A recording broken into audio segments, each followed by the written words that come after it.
Dimanche 2 novembre 1986, l'hôpital Saint-François d'Assise vit à l'heure du cauchemar.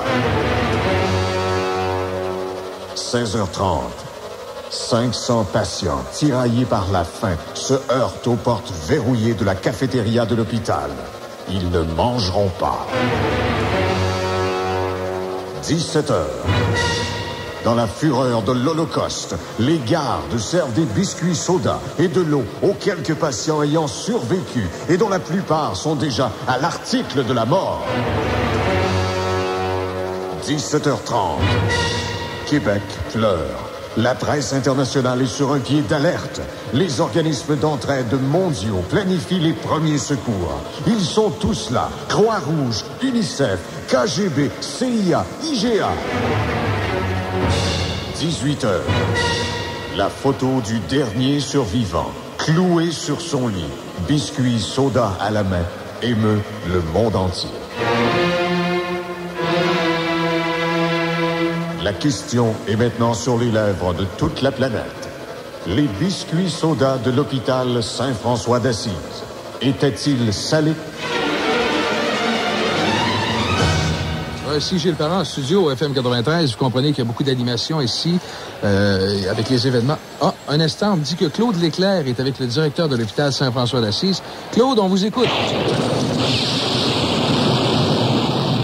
Ici Claude Leclerc. Oh Gilles, si vous voyez tous ces cadavres étendus sur le sol, c'est affreux. J'ai parlé il y a quelques instants avec le directeur de l'hôpital Saint-François d'Assise qui me jure qu'il n'a rien à voir avec cette affaire-là. Je jure que j'ai rien à voir avec cette affaire-là. Ici Claude Leclerc. Pour le Zoo du 93. Il va sans dire que cette affaire-là bouleverse tout le monde entier, mais les proches des victimes sont probablement les personnes les plus concernées. À cet effet, le Zoo a recueilli ces témoignages très troublants.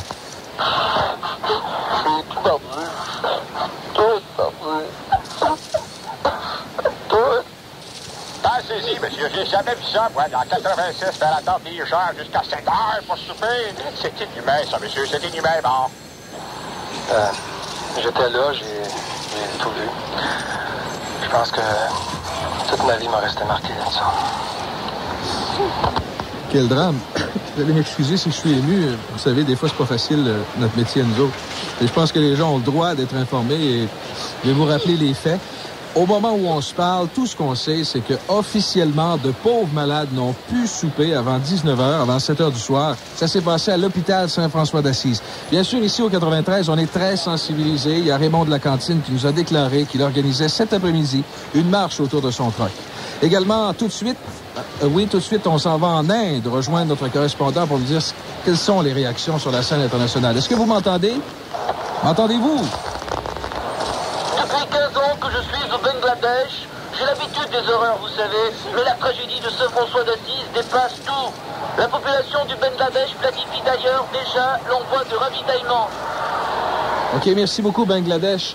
Je pense que ça nous éclaire, mais c'est absolument impensable, le déploiement mondial. On est de retour en studio à Québec avec un expert, M. Ritz, vous qui avez été 2 fois récipiendaire du prix Nobel du biscuit. En effet. Est-ce que vous pouvez certifier aux auditeurs si oui ou non, on peut affirmer hors de tout doute qu'il y avait du sel sur les biscuits? Eh bien, la deuxième autopsie confirme la première et il n'y avait pas de sel sur les biscuits soda.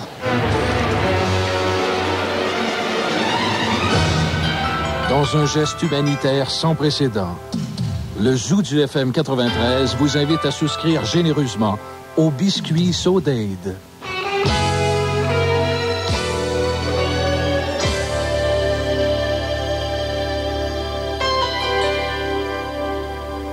Ils ne mangent plus, ne boivent plus, sont prisonniers de syndiqués.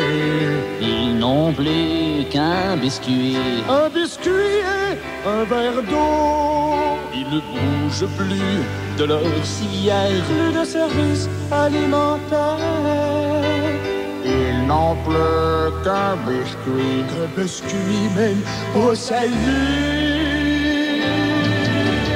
Les patients de Saint-François d'Assise, ils ont vécu un cauchemar, ils ont soupé en retard.